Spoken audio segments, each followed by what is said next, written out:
does not have. At a time of rising global threats, having Tulsi Gabbard serving in this role would make America less safe. And I want to say that again, would make us less safe, full stop. Our allies are dumbfounded, and our adversaries, well, in Moscow, Beijing, Tehran, and all over the world, they're laughing at us. They're laughing at the idea that the United States of America would weaken its national security by placing someone so deeply unqualified in such a critical role for our safety, for our security. Our adversaries, well, they are overjoyed that they're going to have an ally leading the American intelligence community. And my concerns, they're not political. After all, Ms. Gabbard and I used to serve in Congress together in the same caucus when she represented a district from Hawaii as a Democrat. My concerns are that she not only lacks the qualifications needed, but that she has also peddled talking points straight from the Kremlin. Think about it. Tulsi Gabbard has never worked in intelligence before. As a member of the House of Representatives, she didn't even serve in the House Intelligence Committee. During her time in the House, Ms. Gabbard actually voted against critical national security-related legislation, like increased funding for preventing terrorism in high-density, high-threat level urban areas, like my city of Las Vegas. She voted against all of that security for Nevada. This funding was actually pursued by former Nevada Congressman Joe Heck, who was a Republican, and it's something I've continued working to secure here in the Senate. And yet, Tulsi Gabbard, she voted against bipartisan proposal to protect our cities from terrorism. And she was the only member of House Armed Services Committee to vote against the National Defense Authorization Act every year during markup. As concerning as her lack of experience and tendency to vote against our security is, Ms. Gabbard's history of cozying up to America's adversaries is far, far more troubling. Her actions and words suggest that she has been directly influenced by foreign propaganda, whether that comes from Russia, from Syria, or other brutal dictatorships. And this isn't just me saying this. It's the view of many of Ms. Gabbard's former staff members during her time here on Capitol Hill. We have public reporting that states, and I'm going to quote here, former advisors to Gabbard suggested her views on Russia and its polarizing leader, Vladimir Putin, have been shaped by her unorthodox media consumption habits. 3 former aides said Gabbard regularly read and shared articles from the Russian news site RT, formerly known as Russia Today, which the U.S. intelligence community characterized in 2017 as the Kremlin's principal international propaganda outlet, end quote. Is this who Donald Trump wants to lead America's intelligence community? Is this who he wants in a prominent national security role? Someone who is so easily swayed by foreign propaganda. And it's clear that she's taken this propaganda and disinformation to heart. Just look at her justification of Russia's brutal invasion of Ukraine, which she did not blame Vladimir Putin, who, let's be clear, is entirely responsible for the invasion. Instead, Ms. Gabbard has parroted Putin's talking points and placed blame on the United States and on NATO for Russia's vile assault upon the Ukrainian people. We can also look at her attempts to give cover to Syria's former dictator, Bashar al-Assad, who used chemical weapons on his own people, killing kids, killing babies in his own attempt to hold on to power. Ms. Gabbard even went to Syria to buddy up with Assad and then came back to the U.S. to defend his killing of innocent men, women, and children. Those babies he killed to hang on to power. It's sickening, actually. It's a betrayal of our country's values. Time and time again, Ms. Gabbard has rejected the findings and conclusions of our own intelligence officials and has instead chosen to, well, cozy up to dictators and our adversaries. She did so again in her defense of Edward Snowden, a man who committed treason against the United States of America by leaking highly classified information that jeopardized our national security, the safety of our troops, our men and women in uniform who take an oath to serve and protect us every day. And she jeopardized the clandestine intelligence operatives who are out there working behind the scenes, again, to keep us safe and secure every day. After committing these serious crimes against the U.S., Mr. Snowden fled to Russia in his continued attempt to escape justice. Those weren't the actions of a whistleblower. They were the actions of a traitor to the United States of America, a traitor who Tulsi Gabbard, who has repeatedly defended. Because of these incidents and so many more, America's allies are rightfully concerned about what Tulsi Gabbard would do if confirmed to lead our intelligence community. In fact, there have been reports that if Ms. Gabbard is confirmed, our allies might stop sharing crucial information with us, well, in order to protect themselves, to protect their own country, to protect the people they love. So think about that. If our allies no longer share intelligence with us, think about the damage that does to our national security, to our safety, to our men and women in uniform, to our operatives around the world, and to each and every one of us here in the United States of America. It doesn't make us safer. I can tell you that. Our allies do not trust her, and neither should we. I urge my colleagues to review Ms. Gabbard's recent hearing before the Senate Intelligence, a Select Committee on Intelligence. In response to almost every question, Tulsi Gabbard avoided providing any real answer, whether it came from Democrat or Republican. She simply dodged the questions over and over and over. And that's not leadership. This isn't not an example of someone who's qualified. And this is not a candidate who will keep America safe.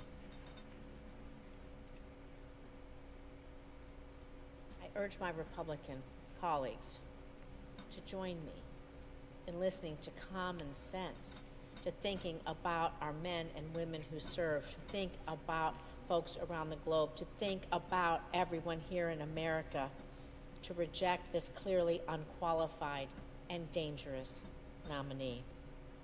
It doesn't have to be this way.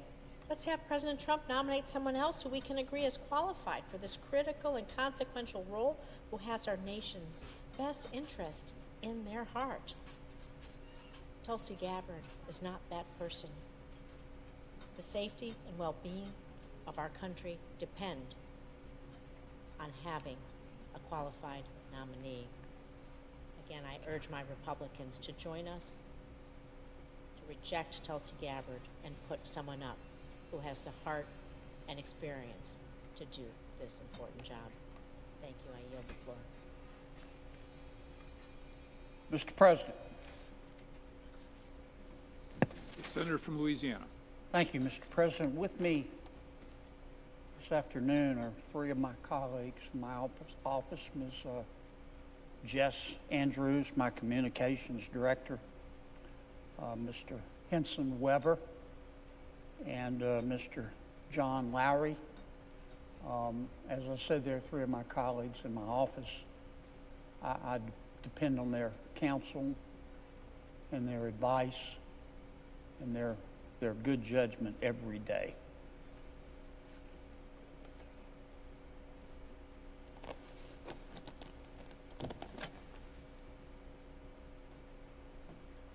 I want to talk for a few minutes, Mr. President, about public broadcasting in America. But first, I want to make a brief comment about the continuing saga that our new president is doing, in my judgment, a good job of prosecuting here in Washington. I'm talking about his audits of federal government spending and all of the wasteful spending, I call it spending porn, that he is finding. And I want to make two quick points. Number one, it strikes me as breathtakingly ironic. The cynic might say cynical, that the people who are screaming so loudly about President Trump's decision to audit federal spending are the very same people under President Biden who wanted to hire 80,000 new IRS agents with guns to audit the American people. As I've said before, if it weren't for double standards, there wouldn't be any standards at all in this town. The battle lines are drawn, Mr. President. The battle lines are drawn. Some of my colleagues have decided to support the bureaucracy and the spending porn over the American taxpayer. That's what they've done. And some of the same people, it's not just my Democratic colleagues, there are many people in Washington, D.C. that have grouped together and they've circled the wagons and they've decided to support the spending porn and the bureaucrats over the American taxpayer. That's their right. It's not against the law or unconstitutional to be foolish in America. But these are the same people. These are the same people who chose to support illegal immigration over the rule of law. These are the same people who have chosen to support teachers' unions over parents and kids. These are the same people who have chosen to support criminals over cops and victims. These are the same people who have chosen to support transgender athletes over women's sports. And these are the same people who have chosen to support Hamas over Israel. They think they're winning. Maybe in this town, they are.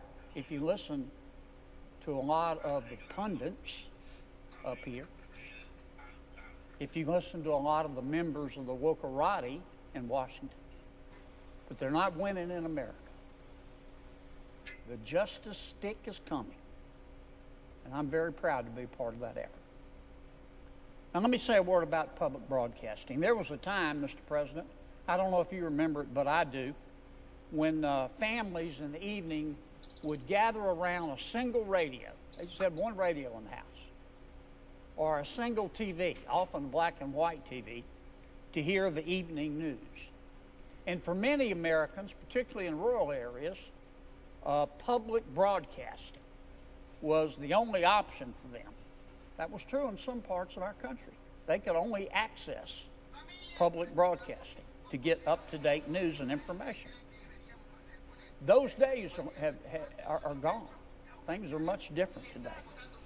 Today, Americans get their news everywhere. Everywhere. Websites, podcasts, social media posts, radio shows, cable TV, streaming, broadcast television. The world has changed, particularly the world of mass communications.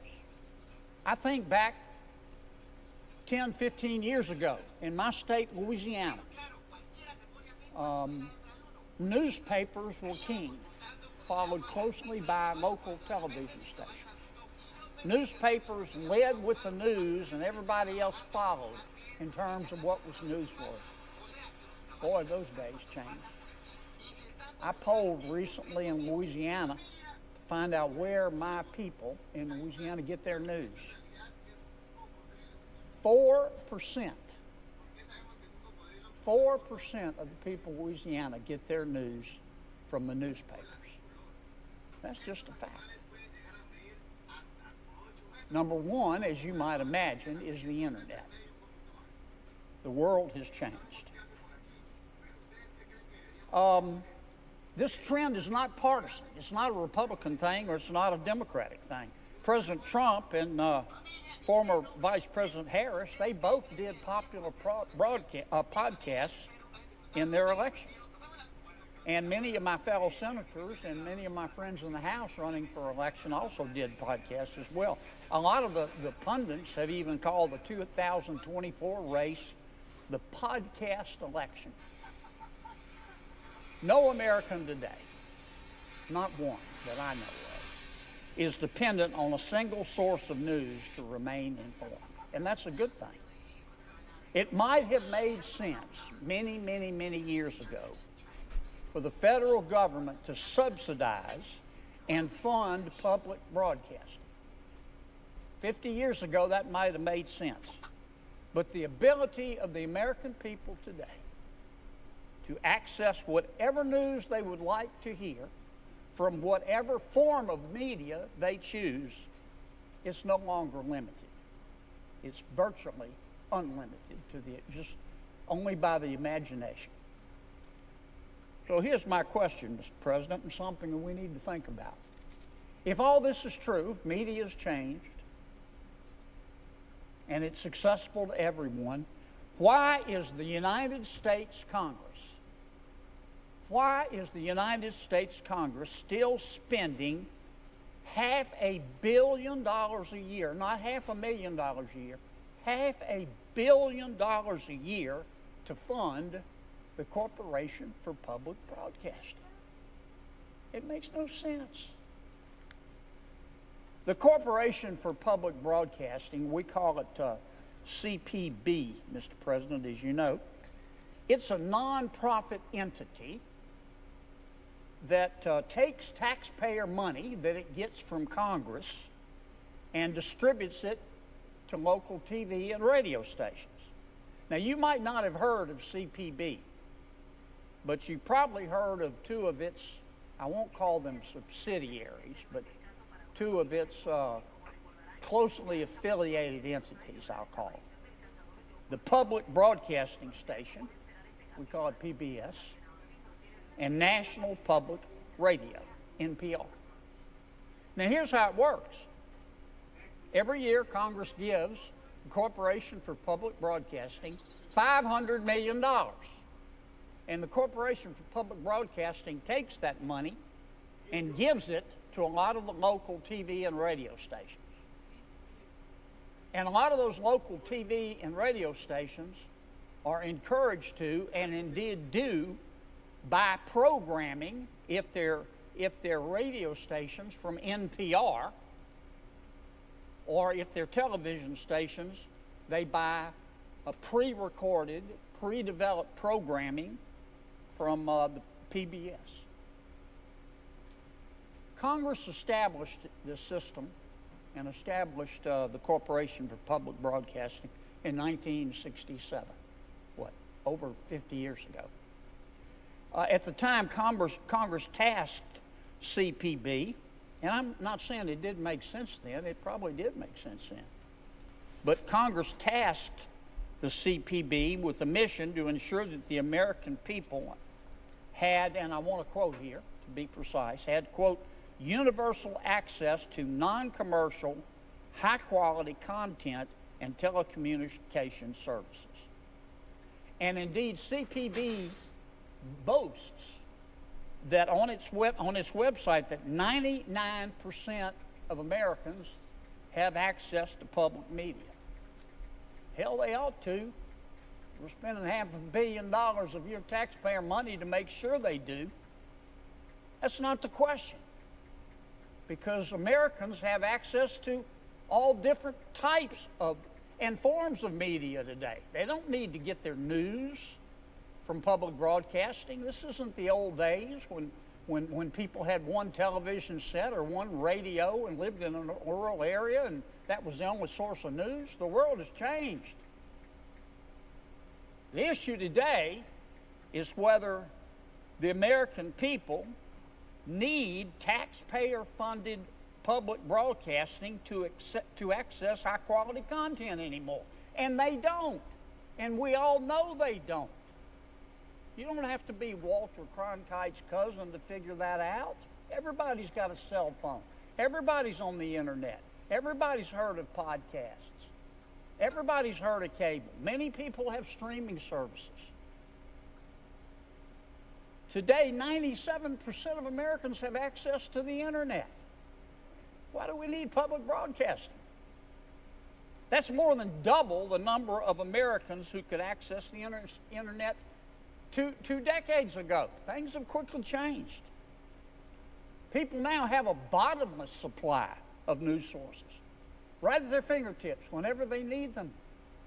Why do we have to give $500 million a year to subsidize a certain small favored section of the media? Parents can also very easily find free educational programming if they want to. They don't have to go to public broadcasting. All they got to do is go to YouTube. All they got to do is go to other streaming services. The popular YouTube series Crash Course, for example, it has more than 16 million subscribers. PragerU is another educational content provider. It has 3.3 million subscribers. For comparison, PBS only has 1.4 million subscribers. You know what the difference is? You give them $500 million of your hard-earned money. That's the difference. Now, some may argue, well, we still need public broadcasting because it offers non-commercial programming. They argue it's really cool because you don't get interrupted by commercials. Well, the new chairman of the Federal Communications Commission, Mr. Brendan Carr, has just called that into question. He's called into question whether NPR and PBS are really non-commercial broadcasts. Mr. Carr has noted that NPR and PBS regularly run commercial advertisements during their shows and broadcasts in contravention of federal law. No advertising. All you got to do is turn on the stations. Give me a break. And in fact, the FCC has launched an investigation into NPR and PBS to determine whether they've been violating federal law. There seems to be no distinction between the advertiser-funded content on PBS or NPR and the content Americans can access for free anywhere else. But there is a key difference. I'm going to keep coming back to it. PBS and NPR receive a truckload, a bucket load of cash from the American people. In total, Congress will send the Corporation for Public Broadcasting and indirectly NPR and PBS $535 million in 2025. That's an increase of 20.2% since 2020. Has your income gone up 20.2% since 2020? I know your expenses have. By 2027, CPB wants Congress to send it nearly $600 million. For what? For what? PBS alone received roughly $130 million last year in taxpayer-funded grants from the federal government through the Corporation for Public Broadcasting. That's 35% of its total budget. NPR similarly receives $96 million through taxpayer-funded grants from CPB. That's also roughly 32% of NPR's total budget. Why? Why? Why CPB? Why NPR? Why any of these alphabet soup entities? Why not the New York Times? Why not the Washington Post? Why not Fox News? Why these three particular entities? That's a question we have to ask. And we're not talking chump change here. We're giving them $500 million a year. NPR is one of the few, as far as I know, they're the only newsroom in the country that gets taxpayer funding.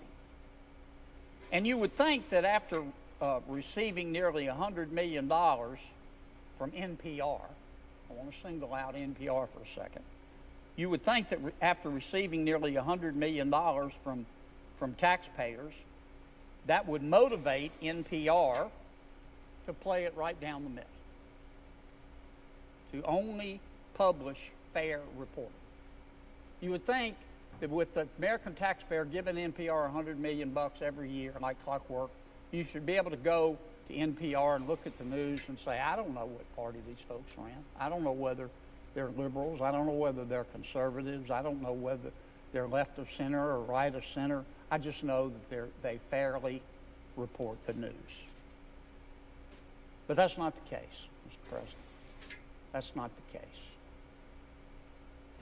I want to give you a few examples of stories that NPR has published using taxpayer money.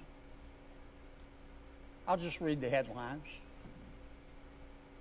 First headline, NPR News Service. Michael Avenatti, quote, a profile of the media-savvy attorney. They love Michael Avenatti. You know where Michael Avenatti is today? He's in jail. You know why? He's a crook. But for a while, he was a media darling on NPR. Here's another headline from NPR. How racism became a marketing tool for country music. I kid you not.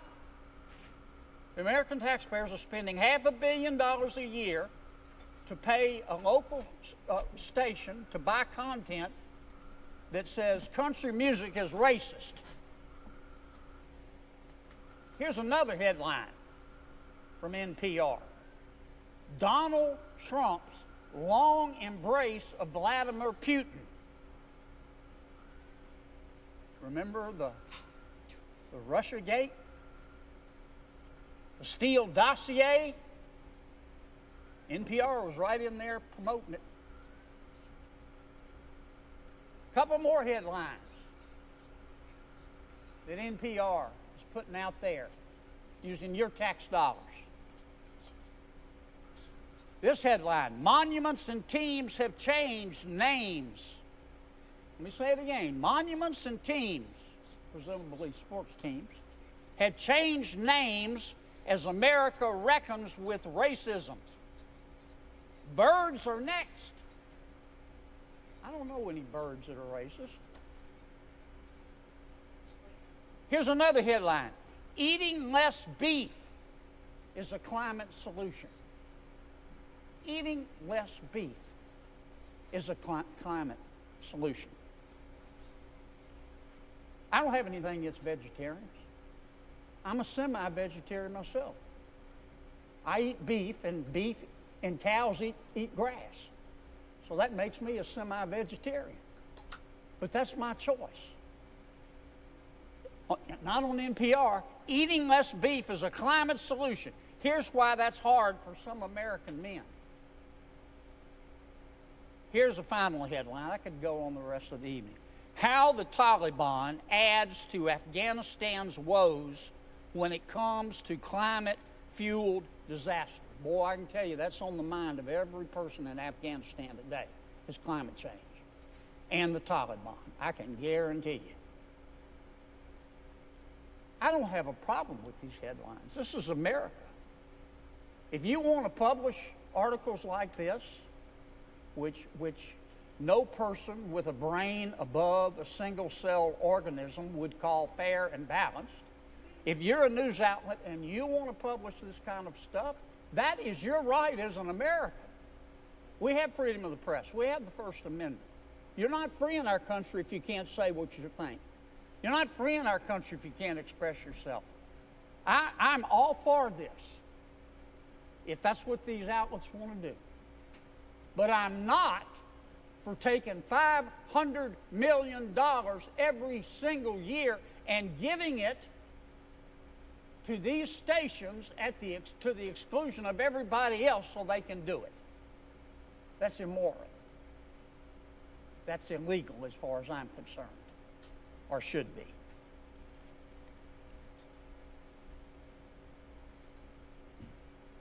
Now, I'm sure that there's an audience in some campus coffee shop that wants to learn about racist birds,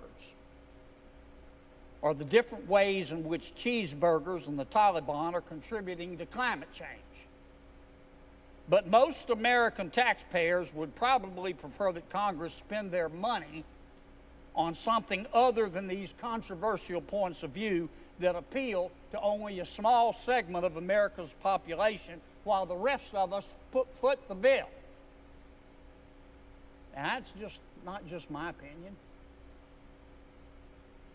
A former editor at NPR, a gentleman by the name of Yuri Berliner.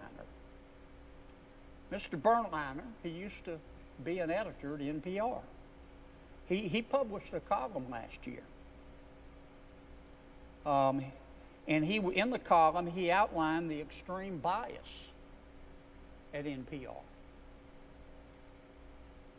He detailed how NPR decided to censor the Hunter Biden laptop story.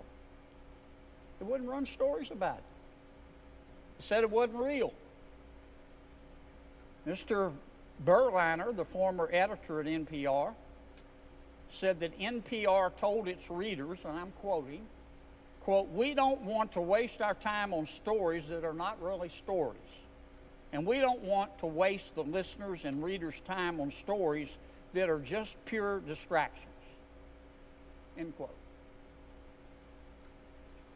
The Hunter Biden laptop is real. The FBI has it.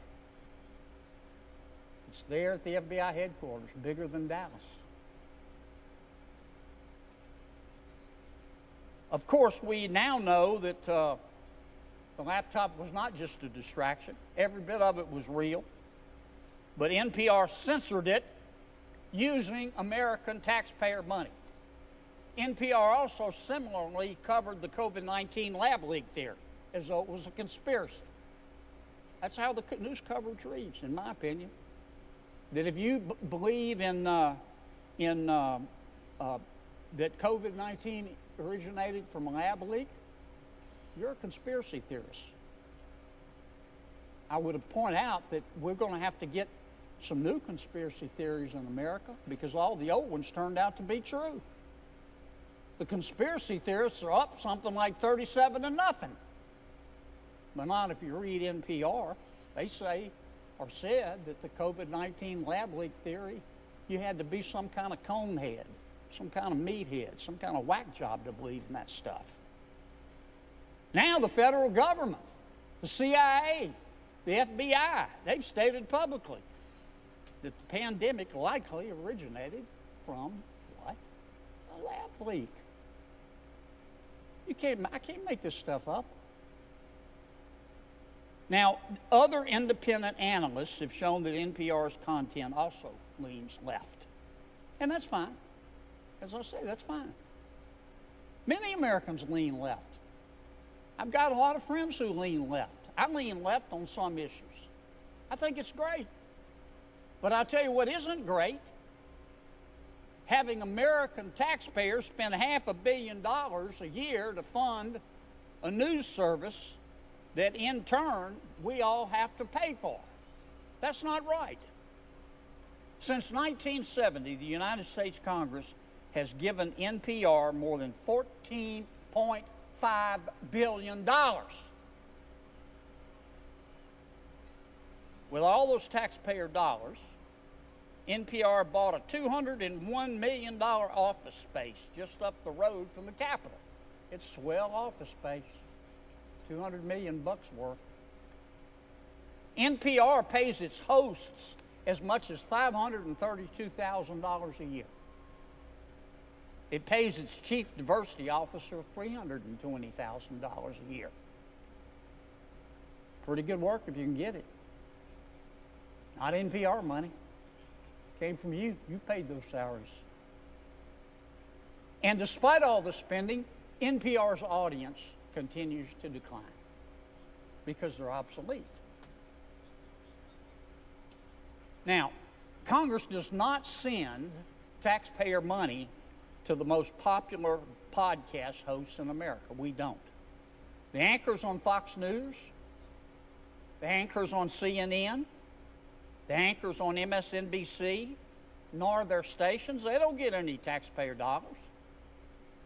Nor do any of the journalists that ask me questions every day in the hallway of this building, unless they work for NPR or PBS or their affiliates of the Corporation for Public Broadcasting. Congress should not be picking winners and losers in the news media. But that's what we're doing. The United States of America has $36 trillion in debt. We can't afford anymore to blow $500 million for public broadcasting when Americans can find the same content, and in many cases better content, online for free. Now, if you want to support NPR and PBS or any other public media outlet, that is great. God bless you. This is America. You're free to do it. You are free to donate to those nonprofits as you see fit. Donate to them. But Congress should not compel taxpayers to fund them, to fund a service that the American people don't need, especially when the content, well, you can read what the content is, and maybe you agree with it. But a whole bunch of Americans don't. A whole bunch of Americans don't think that birds are racist.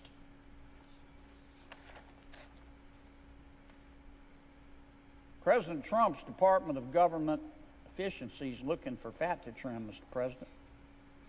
As far as I'm concerned, this gravy train with biscuit wheels called the Corporation for Public Broadcasting is the perfect example of a project the American people no longer need and should not fund. Mr. President, I suggest the absence of a quorum unless Senator Peters would like me to yield the floor. I take that back, Mr. President. I've been given instructions to read this. Mr. President, I ask unanimous consent that notwithstanding Rule 22, oh, I love this. This is great. I ask unanimous consent that notwithstanding Rule 22, this makes me so happy, the confirmation vote with respect to the Gabbard nomination occur at 11 a.m. on Wednesday, February 12th. Further, I ask that the cloture motions filed on Thursday, February 6th, ripen following disposition of the Gabbard nomination. And finally, if cloture is invoked on the Kennedy nomination, that's Mr. Robert Kennedy, the post-cloture time count, the post-cloture time count as if invoked at 1 o'clock a.m., Wednesday, February 12th. Thank you, Jesus. Is there an objection? Without objection, so ordered. Now, Mr. President, I suggest the absence of a quorum, unless Senator Clerk will Peters call the would roll. like me to. I withdraw Wait. that motion and yield to Senator Peters, my good friend. Mr. President, The senator from Michigan. Mr. President, I rise in opposition to the nomination of former Representative Tulsi Gabbard to serve as our nation's Director of National Intelligence. Intelligence is absolutely fundamental to our national security. Our intelligence community, spread out all across the federal government, has built the world's greatest network of information gathering and analysis. This information keeps us and our community safe by providing the people who make policy decisions with a full picture to understand the current as well as potential threats to our national security, from terrorism risks to our homeland to emerging conflicts across the globe. Spearheaded by the Director of National Intelligence, the U.S. intelligence community is responsible for monitoring terrorist activities, tracking foreign military capabilities, and even intercepting nefarious cyber attacks. The courageous men and women in this community, stationed both here as well as abroad, put their lives on the line to identify and neutralize espionage efforts against Americans by our foreign adversaries.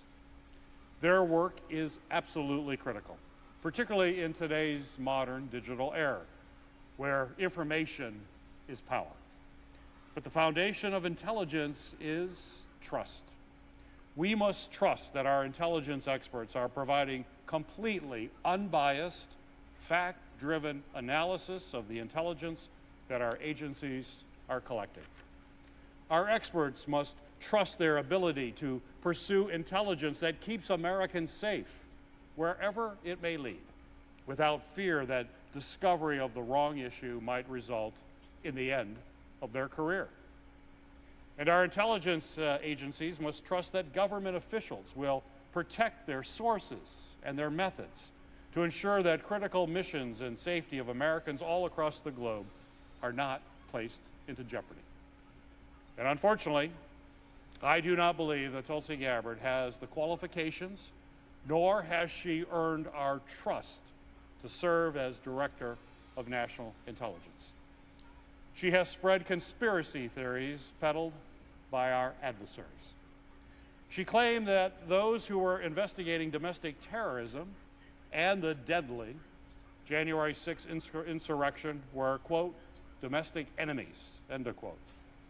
More dangerous than the individuals who violently stormed the U.S. Capitol, attacked law enforcement officers, and tried to overturn a free and fair election.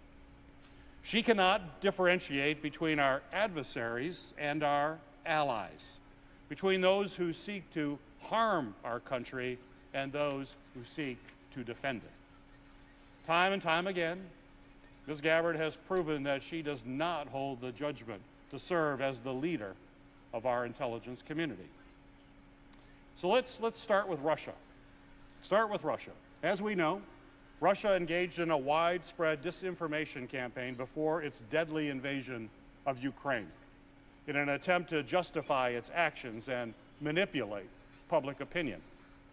Russia actually claimed that the United States was to blame for the war, for failing to recognize Russia's, quote, legitimate security concerns about Ukraine's ascension to NATO. Tulsi Gabbard agrees with Putin and Russia. She said that the United States was entirely to blame for the war in Ukraine. Russian propaganda efforts also push lies that the United States was supporting bioweapons labs in Ukraine. A claim, by the way, that has been debunked by Ukraine's government, the U.S. government, news organizations, and independent researchers around the world. But Ms. Gabbard posted on her social media in 2022 supporting this conspiracy and accusing the Biden-Harris administration of a cover-up. Former Republican U.S. Senator Mitt Romney called Ms. Gabbard's post treasonous and saying that she was, quote, parroting fake Russian propaganda, end of quote. So now let's talk about Syria. Tulsi Gabbard has a long history defending former Syrian ruler Bashar al-Assad. In 2015, she even introduced a bill to end U.S. support to opposition to the Assad regime. She didn't think the opposition to Assad, who is responsible for crimes against humanity and the deaths of hundreds of thousands of his own people, should be supported. Not only did she oppose the support, Gabbard then traveled to Syria and met with Assad in 2017. Gabbard tried to justify her meeting, going as far to say that Assad is not the enemy of the United States. And despite U.S. intelligence, Tulsi Gabbard continued to turn a blind eye to Assad's horrific use of chemical weapons on civilians, claiming there was no real evidence linking this regime to those attacks. Even though the intelligence community under the first Trump administration attributed these chemical attacks to the Assad regime. Ms. Gabbard has promised to, quote, end the politicization of the intelligence community. But what we have seen in just the last few weeks from the administration in the name of freeing our government from politicization, weaponization, should certainly give us pause. This administration has fired dozens of prosecutors in a matter of days for doing their duty to provide justice on criminal cases stemming from the January 6th attack on our nation's capital. The administration has also fired most of the senior leaders of the FBI and is trying to go after every single FBI agent who was involved investigating January 6th, even if they were just doing their job as ordered by their superiors. And let's be clear, January 6th was an attack on our nation, our Constitution, and our democracy. But to be a part of Trump administration, you have to show absolute loyalty to him over anything else. Don't worry about facts, just show loyalty. And don't worry about the law, just show loyalty. So this pattern certainly begs the question, with Ms. Gabbard at the helm, will the intelligence analysts and operatives who worked on investigations into January 6th or any other domestic terrorism plot, are they now going to be fired as well? Will Ms. Gabbard follow the lead of Trump's newly confirmed Attorney General and shut down U.S. efforts to collect intelligence on malicious foreign influences from our adversaries like China and Russia? Will she penalize anyone who has been responsible for tracking our adversaries' misinformation and disinformation campaigns that target our elections? Will she stand up to President Trump if he seeks to use the powers of the U.S. intelligence community against the American people?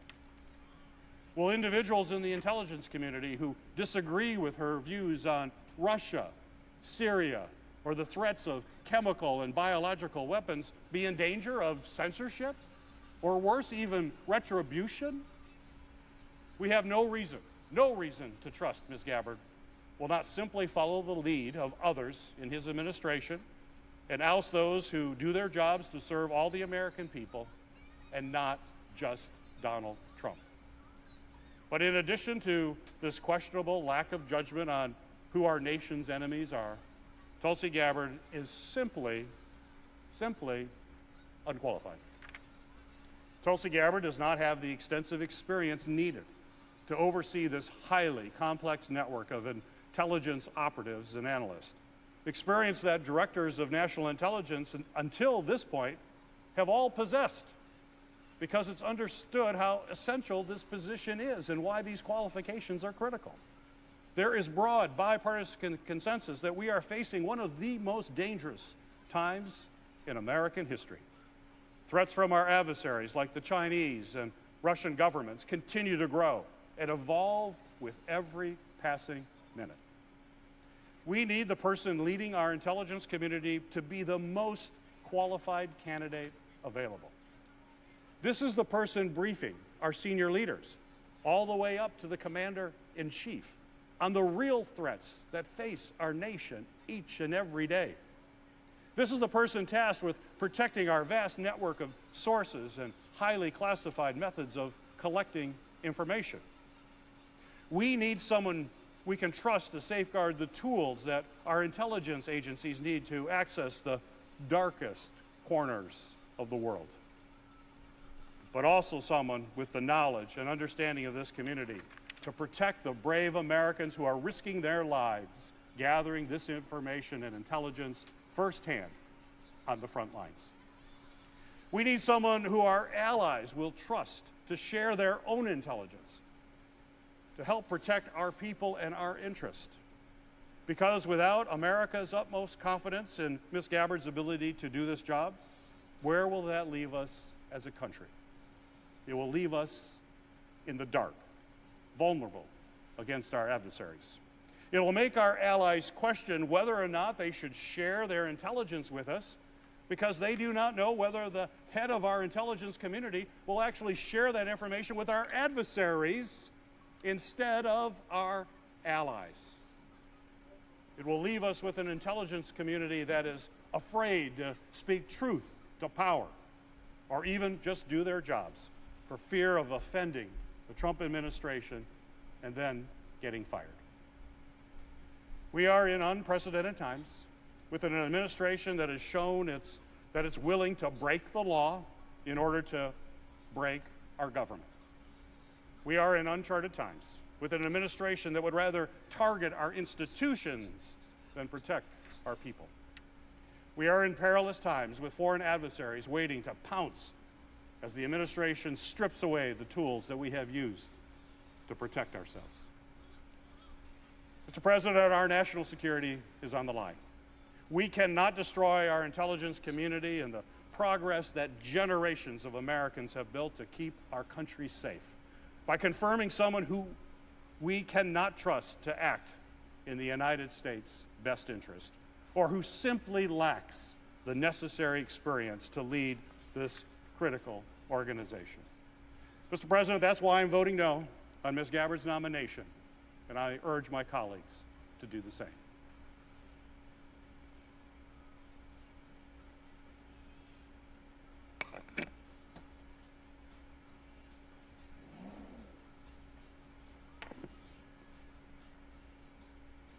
Mr. President.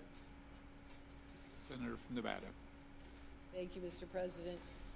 Almost 3 years ago, President Vladimir Putin launched a massive, illegal ground invasion of Ukraine, which has become the largest and deadliest conflict in Europe since World War II.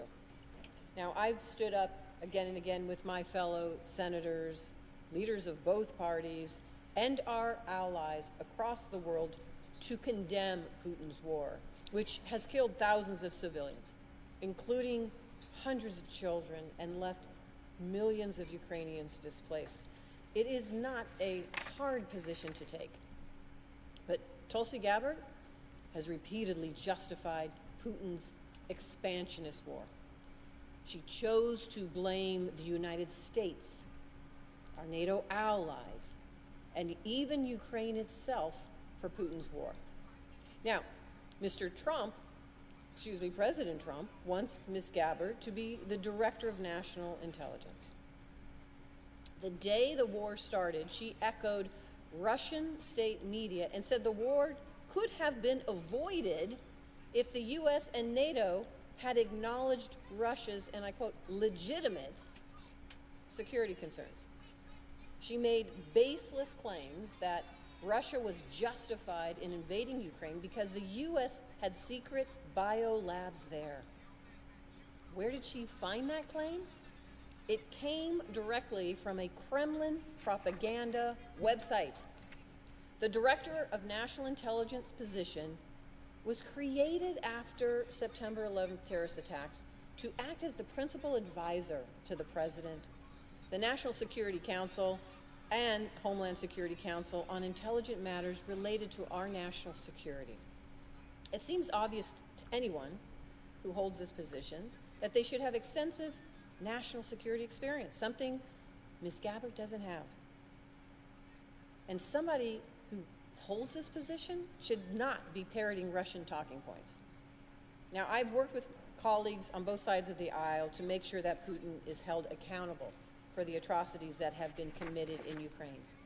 It is shocking to me that we are on the cusp of confirming a Director of National Intelligence who was so quick to defend one of the U.S.'s biggest adversaries.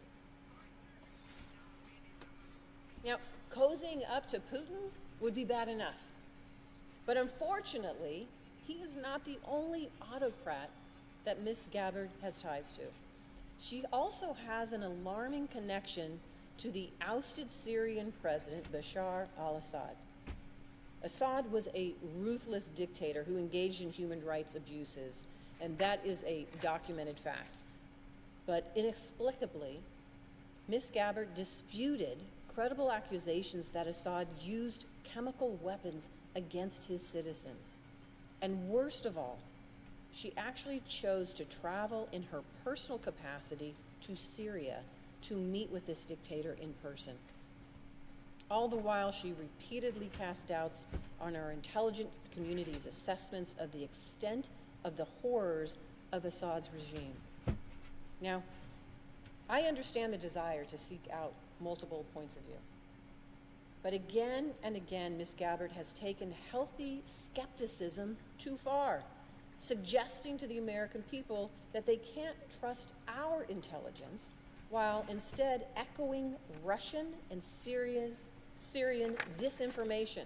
That's just unacceptable. President Trump claims that he wants to make America safe. He says he wants to maintain America's standing in the world. He says he wants to forge stronger ties with our allies. Well, confirming Ms. Gabbard to be Director of National Intelligence is in opposition to those goals.